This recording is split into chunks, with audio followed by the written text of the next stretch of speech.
So, ang dami palang experience dun sa... Para talagang island nurse, no? First-hand experience talaga, like, resources-wise, expired na yung gloves, Mm. tapos yung mga suture namin, inuulit namin, like, pag Sinusok na lang, no? sinusok na lang siya sa chlorhexidine or sa alcohol, tapos igagamitin sa next na pasyente.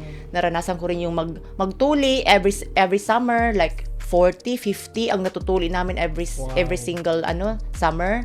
So doon na-hone talaga yung skills ko. Like, yung doctor namin na nag-iisa sa isla na buntis. So syempre kailangan niyang mag-maternity leave. I have to step up. Oh.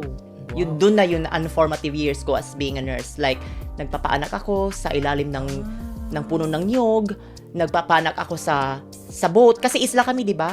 2 hours yung boat ride namin papunta sa provincial center. Provincial hospital, which is Naval Biliran, which is yung capital ng Biliran. So, wala ka namang magagawa. Kundi, kung andyan na yung baby, anong gagawin? Pasok mo pa.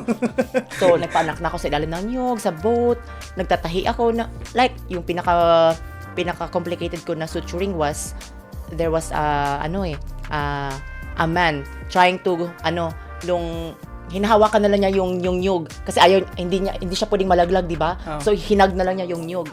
So, natuklap yung lips niya. Tapos pumunta siya sa rural health namin. Sabi ko, anong gawin ko sa lips niya? Gupitin ko ba or ibalik ko? So, inano ko siya.